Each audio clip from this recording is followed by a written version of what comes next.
प्रिय छात्राः, संस्कृतकक्षायां भवतां स्वागतम् अस्ति। प्रिय छात्राः, अब तक हमने छठे पाठ का पहला भाग पढ़ा है। अब हम इस पाठ का, जिसका नाम प्रेमलस्य प्रेमल्याश्च कथा, यह पाठ का नाम है, इस पाठ का आज हम द्वितीय भाग पढ़ेंगे। द्वितीय भागे सर्वप्रथम अहम पठामि, पहले मैं पढ़ता हूँ, उसके बाद आप लोग सुनिए और फिर हम जिस जिस शब्द का उच्चारण मैं करूँगा उस शब्द का आपने भी मेरे बाद में वाचन करना है, पढ़ना है। ठीक है, तो सुनो, देखो। प्रेमली अवदत् अधुना चुल्ल्यां काष्ठानि प्रज्वालय। प्रेमलः काष्ठानि प्रज्वाल्य अपृच्छत्, अग्रे किं करवाणि? प्रेमली अकथयत्, यावत् चुल्ली सम्यक् न ज्वलति तावत् हूत्कुरु। किमन्यत्? प्रेमलेन चुल्ली सम्यक् प्रज्वालिता। अथ च अपृच्छत्, अधुना किं करवाणि? प्रेमली अवदत्, घटात् हंड्यां जलं पूरय। ततः हंडीं चुल्ल्याम् उपरि स्थापय। हाँ, अब आप लोग मेरे बाद में बोलेंगे, अर्थात जिस शब्द का मैं उच्चारण करूंगा आपने भी मेरे बाद उस शब्द का उच्चारण करना है। तो आप लोग तैयार हैं? हाँ, शुरू करते हैं। बोलो। प्रेमली अवदत् अधुना चुल्ल्यां काष्ठानि प्रज्वालय। प्रेमलः काष्ठानि प्रज्वाल्य अपृच्छत्, अग्रे किं करवाणि? प्रेमली अकथयत्,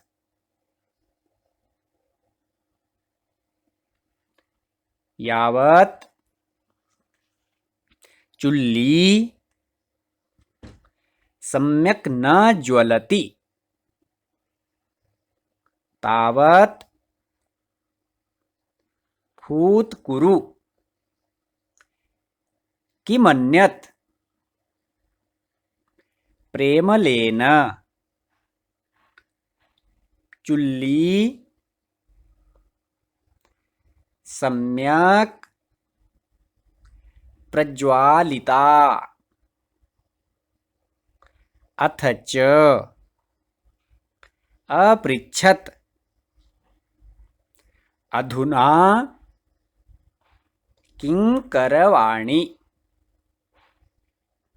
प्रेमली अवदत्, घटात् हंड्यां जलं पूरय।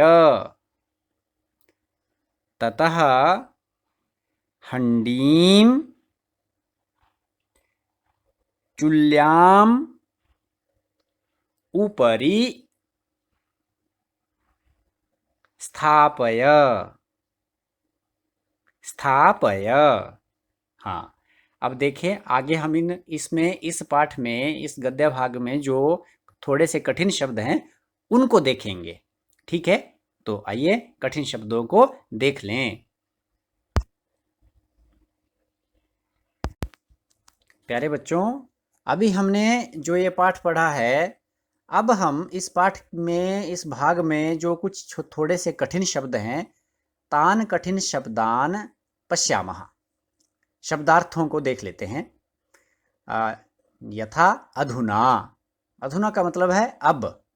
चुल्ली, चुल्ली अर्थात चूल्हा। काष्ठानि, काष्ठानि अर्थात लकड़ियों को, प्रज्वालय, प्रज्वालय अर्थात जलाओ, करवाणी, करवाणी का अर्थ है करूं, सम्यक, सम्यक का अर्थ है ठीक से, अपृच्छत, अपृच्छत अर्थात पूछा, ये लंग लकार में बना है, पृच्छ धातु है और प्रथम पुरुष का एक वचन है, इसका अर्थ हुआ पूछा। फिर है फूत कुरु, फूत कुरु का मतलब है फूंको, फूंक मारो, चूल्हे में फूंक मारो। स्थापयत, स्थापयत का अर्थ है रख दी या रख दिया। अब देखिए आगे हम इस पाठ को सरलार्थ देखते हैं। इस पाठ का सरलार्थ, इस जो पाठ पढ़ रहे हैं इसका सरलार्थ क्या हुआ। अब देखिए सरलार्थ। प्रेमली अवदत, प्रेमली ने कहा, अधुना चुल्याम काष्ठानि प्रज्वालय, अब चूल्हे में लकड़ियां जलाओ। प्रेमलः काष्ठानि प्रज्वाल्य अपृच्छत, प्रेमल ने लकड़ियां जला करके पूछा। अग्रे किं करवाणी, आगे क्या करूं। प्रेमली अकथयत, प्रेमली ने कहा, प्रेमली ने कहा, यावत चुल्ली सम्यक न ज्वलति, जब तक चूल्हा ठीक से नहीं जलता, तावत फूत कुरु, तब तक फूंको, तब तक फूंक मारो, चूल्हे में फूंक मारो। किम अन्यत, और क्या। प्रेमलेन चुल्ली सम्यक प्रज्वालिता, प्रेमल ने चूल्हा ठीक से जला दिया, फूंक मार के चूल्हा ठीक से जला दिया। अथच अपृच्छत, और फिर पूछा, अधुना किम करवाणी, अब क्या करूं। प्रेमली अवदत, प्रेमली बोली, घटात हंड्याम जलम पूरय, घटात घड़े से, हंड्याम हंडी में, जलम जल पूरय भरो, ततः उसके बाद, हंडीम हंडिया को, चुल्याम ऊपरी चूल्ही के ऊपर, स्थापय रख दो। ये हो गया सरलार्थ। प्रिय छात्राः, अभी तक आपने ये पाठ में पढ़ा कि प्रेमल ने कैसे लकड़ियां जलाई, कैसे चूल्हा जलाया। आप लोग भी घर में अपने ये सब कार्य करते हैं तो सावधानी पूर्वक ही ये कार्य करने चाहिए। घर में गैस है, गैस को जलाना है, चाय बनानी है और साफ स्वच्छता का भी ध्यान रखना है। ये सारी बातों को ध्यान रख करके हम अपने जो जीवन को सही तरीके से जी सकते हैं। तो इस पाठ में हमने ये जो गद्य भाग पढ़ा है, आप लोगों ने इसमें से कितना सीखा ये हम देखेंगे। हम अब आपको कुछ थोड़ा सा कार्य देंगे। अब आपने अपनी कॉपी में कुछ लिखना है। क्या लिखना है। इस पाठ में आपने पढ़ा है जो गद्य, उसका आपने जो गद्य भाग पढ़ा है इसका आपने शब्दार्थ और सरलार्थ लिखने हैं। पहला प्रश्न है, गद्यांशस्य शब्दार्थम सरलार्थंच लिखत। गद्य भाग जो पढ़ा इसके आपने शब्दार्थ लिखने हैं और कठिन शब्द जो हमने बताए आपको वो अपनी कॉपी में आपने नोट करने हैं और इसका सरलार्थ भी लिखना है। प्रेमलः कानि प्रज्वालयत, प्रेमल ने क्या जलाया। चुल्लीं प्रज्वालयितुं प्रेमलः किं कृतवान्, चुल्ली को जलाने के लिए प्रेमल ने क्या किया। ठीक है, हाँ, धन्यवादः।